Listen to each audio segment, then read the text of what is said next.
कहानी की शुरुआत में लंदन की सड़कों पर जेम्स बोवेन को दिखाया जाता है, जो लंदन की भीड़-भाड़ वाली सड़कों के किनारे गिटार बजाता है और गाने गाता है। लेकिन पूरे दिन परफॉर्मेंस करने के बाद भी उसके पास इतने पैसे नहीं हो पाते कि वो पेट भर खाना खा सके और रहने के लिए किराए पर घर ले सके। उसकी हालत का अंदाजा इसी बात से लगाया जा सकता है कि उसे शाम को कचरे के डिब्बे में से भी खाना निकाल कर खाना पड़ जाता है और रात को सड़क के किनारे फुटपाथ पर ही सोना पड़ता है। एक रात को बैज नाम का एक लड़का बारिश में भीगता हुआ जेम्स के पास आता है और उससे किसी डी नाम के आदमी के बारे में पूछता है। बैज और जेम्स की बातों से पता चलता है कि ये दोनों ड्रग एडिक्ट हैं, लेकिन जेम्स अपनी ड्रग्स की लत को छोड़ने की कोशिश में लगा हुआ है, जिसके लिए उसने एक नशा मुक्ति केंद्र भी ज्वाइन कर रखा है। इसलिए वो बैज को छोड़कर वहाँ से एक दुकान पर खाना लेने चला जाता है, लेकिन इसके लिए उसके पास कुछ पैसे कम पड़ जाते हैं। वो दुकानदार उसे खाना देने से मना कर देता है और उस खाने को सिंक में डालकर जेम्स को वहाँ से भगा देता है। अब दुकान से बाहर आकर जेम्स सोने के लिए कोई जगह तलाश करने लगता है, लेकिन सारी अच्छी जगहों पर पहले ही कोई न कोई सो गया था। वो थोड़ा और आगे जाता है तब बैज उसे आवाज देकर एक कार के अंदर बुला लेता है। बैज उसे बताता है कि कोई इस कार का लॉक खुला छोड़कर चला गया था। कार के अंदर बैज के हाथ में हेरोइन की एक पुड़िया होती है। वो जेम्स को भी उसे लेने को कहता है। जेम्स हेरोइन नहीं लेना चाहता था, लेकिन आज उसका दिन इतना खराब गुजरा था कि वो चाह कर भी अपने आप को नहीं रोक पाता और ड्रग्स ले लेता है। सुबह को जब कार का मालिक वहाँ आता है तब बैज उसे देखकर वहाँ से भाग जाता है, लेकिन जेम्स गहरी नींद में सोता रहता है।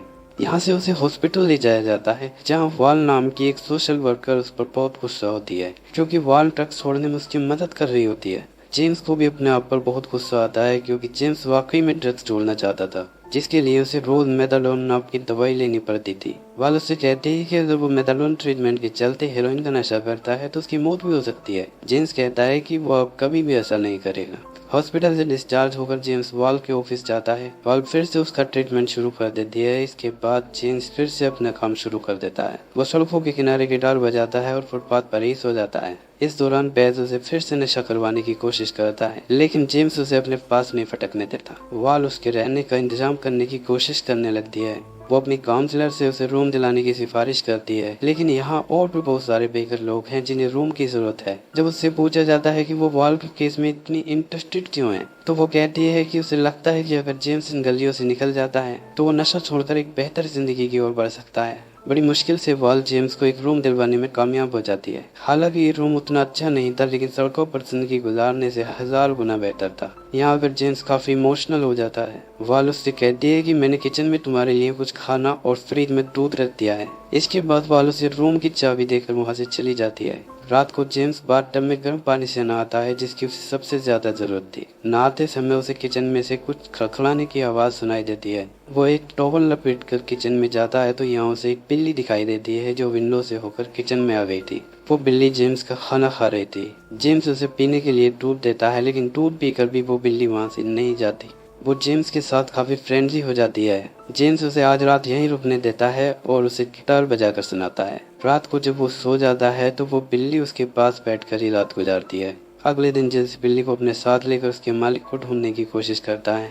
वो पड़ोस के दरवाजे खटखटाकर लोगों से पूछता है कि वो बिल्ली उनकी तो नहीं है, लेकिन कहीं भी उस बिल्ली का मालिक नहीं मिलता। अब वो बिल्ली को एक जगह नीचे छोड़ देता है और वहाँ से चला जाता है। इसके बाद जेम्स अपनी रोजमर्रा की जिंदगी में लग जाता है। वो रोज मेडिकल स्टोर जाकर मेथाडोन की खुराक लेता है और सड़कों पर गिटार बजाकर अपने खाने के लिए कुछ पैसे इकट्ठे करता है। एक दिन जब वो रास्ते में गिटार बजा रहा होता है तो उसे उसके डैड दिखाई देते हैं। वो पीछे से अपने डैड को आवाज देता है, लेकिन उसके डैड, जिनका नाम जैक है, वो उसे देखकर खुश नहीं होते। जेम्स उन्हें बताता है कि उसने नशा करना छोड़ रखा है और उसने नशा मुक्ति प्रोग्राम ज्वाइन कर लिया है, लेकिन जैक को उस पर यकीन नहीं होता। तभी जेम्स की सूतेली माँ, जिसका नाम हिलेरी है, वो वहाँ आकर जैक को वहाँ से ले जाने लगती है। वो जेम्स को बिल्कुल भी पसंद नहीं करती। जेम्स कोशिश करता है कि उसके डैड उसे क्रिसमस पर डिनर के लिए बुलाए, लेकिन हिलेरी मना कर देती है। तब जेम्स का दिल रखने के लिए जैक उससे कहता है कि हम तुम्हें किसी और दिन घर पे बुलाएंगे।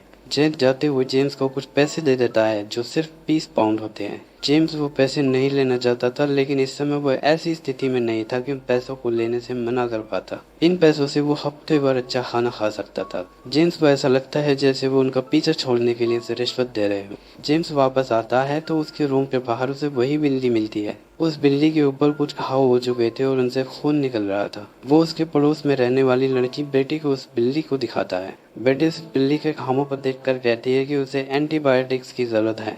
वरना इन्फेक्शन फैल सकता है। बेटी उसे एक एनिमल चैरिटी का नंबर देती है जो उस बिल्ली का इलाज फ्री में कर सकती है। वो उस बिल्ली को एक अलग सा नाम देती है और ये नाम होता है बॉब। अब जेम्स बॉब को लेकर वहाँ पहुँच जाता है, लेकिन यहाँ पहले ही काफी जानवर लाइन में थे, इसलिए बहुत लंबी वेटिंग के बाद उसका नंबर आने वाला था। जेम्स बॉब को लेकर बाहर वेटिंग रूम में बैठ जाता है और बेचैनी से अपने नंबर का इंतजार करने लगता है, क्योंकि आज वाल के साथ उसकी अपॉइंटमेंट है जिसे वो किसी हाल में मिस नहीं करना चाहता। काफी देर बाद जब उसका नंबर आता है तो डॉक्टर बॉब के घाव साफ करके कुछ एंटीबायोटिक्स दवाइयाँ लिख देती है। वो मेडिकल काउंटर पर दवाई लेने जाता है तो रिसेप्शनिस्ट उससे 22 पाउंड मांगती है। जेम्स को अपने डैड से मिले हुए पैसे बॉब की दवाई में खर्च हो जाते हैं और वाल के साथ उसका अपॉइंटमेंट भी मिस हो जाता है।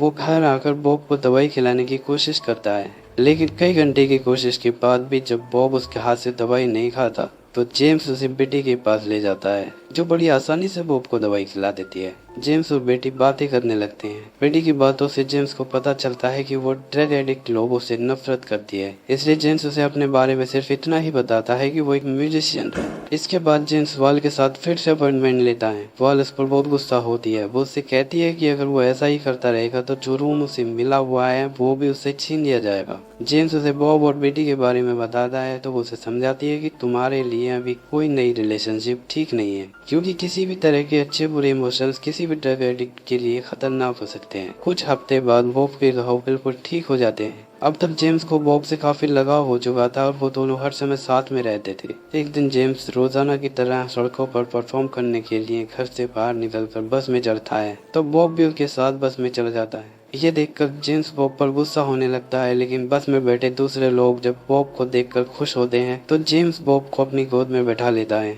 बस कंडक्टर भी बॉब के गले में एक पुरानी जूती का फीता बांध देती है। अपने स्टॉप पर उतरकर जेम्स बॉब की लेस पकड़कर चल देता है, लेकिन बॉब उसे चारों ओर खींचने लगता है। अब जेम्स बॉब को अपने कंधे पर बिठाकर कोवेंट गार्डन में परफॉर्म करने लगता है। बॉब को देखकर वहाँ एक भीड़ जमा होने लगती है और देखते ही देखते उनके पास काफी पैसे इकट्ठे हो जाते हैं। जेम्स ये देखकर बहुत खुश हो जाता है। इन पैसों से वो अपने और बॉब के लिए अच्छा खाना खरीदता है। पैस उसे फॉलो करता हुआ उसके पीछे आ जाता है। जेम्स उसे कुछ पैसे दे देता है और कहता है कि ये पैसे खाना खाने के लिए हैं, इनसे ड्रग्स मत लेना। बैस पैसे लेकर वहाँ से चला जाता है। इसी तरह कई हफ्ते बीत जाते हैं। जेम्स और बॉब साथ में परफॉर्म करते हैं। अब बॉब गिटार के ऊपर बैठता है और जेम्स गिटार बजाकर गाने गाता है। जेम्स और बॉब कोवेंट गार्डन में लोगों के फेवरेट बन जाते हैं। एक दिन एक लेडी बॉब के गले में एक प्यारा सा नीला स्कार्फ बांध देती है।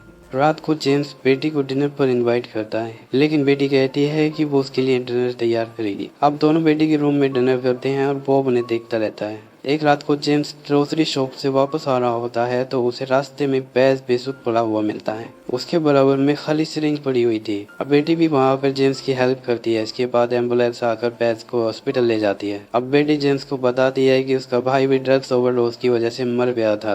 वो इसी घर के बाथरूम में पड़ा हुआ मिला था जहाँ वो आज रहती है। अब जेम्स अपने अगले अपॉइंटमेंट में वाल से मेथाडोन की ट्रीटमेंट को रोकने के लिए कहता है, क्योंकि इस समय वो कम करते करते बहुत ना के बराबर मेथाडोन ले रहा था। वो अब बिल्कुल क्लीन होना चाहता था, लेकिन वाल उसे थोड़े दिन और रुकने को कहती है। अब जेम्स और बेटी एक साथ क्रिसमस बनाते हैं। बेटी उसे एक पेंटिंग गिफ्ट करती है और जेम्स उसके लिए गिटार बजाता है। इसके बाद जेम्स बॉब को लेकर अपने डैड के घर जाता है, लेकिन उसकी सौतेली बहनें उसे नशेड़ी कहती हैं। जेम्स के डैड जैक भी उसे घर से बाहर चले जाने को कहते हैं, लेकिन तभी बॉब जेम्स के कंधे से उतरकर इधर उधर भागने लगता है और घर में रखी कई चीजें टूट जाती है। जेम्स की सौतेली माँ ये सब देखकर चिल्लाने लगती है, जिसके बाद जेम्स बॉब को लेकर वहाँ से वापस आ जाता है। अगले दिन जब जेम्स कोवेंट गार्डन में परफॉर्म कर रहा होता है तो वहाँ पर एक लड़का अपने कुत्ते से जेम्स के बैग के ऊपर पेशाब करवा देता है, जिससे वहाँ कुछ लोग उस लड़के को पीटने लगते हैं। अब पुलिस वहां आकर जेम्स को पकड़ कर ले जाती है। सीसीटीवी फुटेज देखकर पता चलता है कि जेम्स की इसमें कोई गलती नहीं थी, लेकिन जेम्स पर 6 महीने तक परफॉर्म करने का बैन लग जाता है। वाल जेम्स को जमानत पर छुड़ा लाती है और उसकी मेथाडोन की डोज याद दिलाती है, लेकिन जेम्स पहले बॉब के बारे में पूछता है कि वो कहाँ है। वो उसे बताती है कि वो पुलिस के पास है, तुम उसे वहां जाकर ले सकते हो। जेम्स जल्दी से डिस्पेंसरी जाकर मेथाडोन की डोज लेता है, लेकिन यहाँ बेटी उसे देख लेती है। उसे पता चल जाता है कि जेम्स एक ड्रग एडिक्ट है। वो जेम्स से फ्रेंडशिप खत्म करके वहाँ से चली जाती है, क्योंकि जेम्स ने उससे ये बात छुपाई थी। अब 6 महीने का बैन लगने से जेम्स का इनकम सोर्स भी खत्म हो गया था, इसलिए वो बिग इशू नाम की मैगजीन बेचने की नौकरी शुरू कर देता है। हमेशा की तरह बॉब उसके साथ ही रहता है। बिल्ली को देखकर लोग अट्रैक्ट होते हैं और उनके साथ सेल्फी लेने के लिए मैगजीन खरीदते हैं। एक आदमी अपने अखबार में छापने के लिए जेम्स और बॉब की फोटो खींचकर चला जाता है। ये देखकर दूसरी शिफ्ट में मैगजीन बेचने वाला जेम्स से लड़ाई कर लेता है, जिसके बाद जेम्स को 1 महीने के लिए नौकरी से निकाल दिया जाता है और एक बार फिर से जेम्स मुसीबत में आ जाता है। जब उसके पास पैसे खत्म हो जाते हैं तो अपना और बॉब का पेट भरने के लिए वो सड़कों पर गिटार बजाने चला जाता है। ये देखकर बेटी उस पर चिल्लाती है क्योंकि 6 महीने की बहन के बीच में परफॉर्म करते हुए अगर पुलिस ने उसे देख लिया तो उसे जेल भेज दिया जाएगा। यहाँ पर जेम्स को पता चल जाता है कि बेटी अब भी उसे पसंद करती है। जैसे तैसे 1 महीना कट जाता है और जेम्स फिर से बिग इश्यू मैगजीन बेचने की नौकरी करने लगता है। यहाँ एक लेडी उसे बॉब को खरीदने के लिए कहती है, लेकिन जेम्स बॉब को बेचने से मना कर देता है। तभी एक कुत्ते को देखकर बॉब डर जाता है और वहाँ से भागने लगता है। जेम्स उसके पीछे पीछे भागता है, लेकिन बॉब उसके सामने से गुम हो जाता है। जेम्स उसे 2 दिन तक ढूंढता रहता है। जब बॉब का कुछ पता नहीं चलता तो वो फ्रस्ट्रेट होकर ड्रग डीलर के पास चला जाता है, जो उसके अपार्टमेंट के आसपास घूमते रहते थे, लेकिन वो किसी तरह अपने आप को रोक लेता है और वापस अपने रूम में आ जाता है। यहाँ आकर वो देखता है कि बॉब किचन में उसका इंतजार कर रहा होता है। इस तरह जेम्स ड्रग्स लेने से बच जाता है। बॉब के वापस आने पर जेम्स का कॉन्फिडेंस बढ़ जाता है। वो मेथाडोन की डेली डोज रोकने के लिए वाल को राजी कर लेता है। वाल जेम्स को बताती है कि मेथाडोन लेना बंद करने के बाद किसी भी ड्रग एडिक्ट का 1 हफ्ता बहुत ज्यादा तकलीफ में गुजरता है। इसमें तेज बुखार से भी 100 गुना ज्यादा तकलीफ होती है। तुम ये सब अकेले नहीं कर सकते। जेम्स कहता है कि अब मैं अकेला नहीं हूँ क्योंकि बॉब मेरे साथ है। वो बेटी का दरवाजा नॉक करता है, लेकिन उसे लगता है कि बेटी दरवाजा नहीं खोलेगी, इसलिए वो उससे बाहर से ही कहता है कि अगले कुछ दिन के लिए वो अपने घर के अंदर ही रहेगा। बेटी ये सुनकर दरवाजा खोलकर बाहर आ जाती है और उससे कहती है कि वो खाना लेकर आ जाया करेगी। अब जेम्स को घर से बाहर जाने की कोई जरूरत नहीं थी। वो कई दिन तक बॉब के साथ घर में ही रहता है और अपनी ड्रग्स की आदत से लड़ता है। वो रात भर कांपता रहता है और रूम में लगी चीजों को इधर उधर फेंकता रहता है। इसी तरह 1 हफ्ता बीत जाता है। एक सुबह उठकर जेम्स को लगता है कि अब उसकी ड्रग्स लेने की इच्छा बिल्कुल खत्म हो चुकी है। वो वाल से मिलकर उसका धन्यवाद करता है और वहाँ से बेटी के पास जाता है, जो वहाँ से अपने घर जा रही थी। लेकिन जाने से पहले वो जेम्स को अपने घर का एड्रेस और फोन नंबर देती है। अब एक लिटरेसी एजेंसी जेम्स और बॉब पर किताब लिखने के लिए जेम्स से कांटेक्ट करती है। वो जेम्स को एक लैपटॉप देते हैं जिसमें वो अपनी और बॉब की कहानी को लिख सके। जेम्स अपने डैड के पास भी जाता है। वो उनसे बताता है कि उसने ड्रग्स छोड़ दी है और वो अब पूरी तरह क्लीन हो चुका है। ये सुनकर उसके डैड बहुत प्राउड फील करते हैं और उसे उसके बचपन का एक फोटो देते हैं। अब वो दिन आ जाता है जब जेम्स की बुक पब्लिश हो जाती है। पब्लिश होते ही बुक स्टोर्स पर खरीदने वालों की लाइन लग जाती है और ये कुछ ही दिन में बेस्ट सेलिंग बुक बन जाती है। जेम्स की सफलता पर उसे प्रेस कॉन्फ्रेंस के लिए बुलाया जाता है, जिसमें बेटी और जेम्स के पिता भी शामिल होते हैं। इसके बाद जेम्स सड़कों पर गिटार बजाना और मैगजीन बेचने का काम बंद कर देता है। वो अपने लिए घर खरीद लेता है। जेम्स और बॉब अभी भी साथ में ही रहते हैं। अब वो दोनों चैरिटी संस्थाओं के लिए काम करते हैं। मूवी के आखिर में हमें असली जेम्स बोवेन और बॉब की तस्वीर दिखाई जाती है, जिनकी जिंदगी पर यह फिल्म बनाई गई थी। इसी के साथ ये मूवी यहीं पर एंड हो जाती है। तो मिलते हैं अगली वीडियो में, तब तक आप जुड़े रहिए फिल्मी लूप के साथ।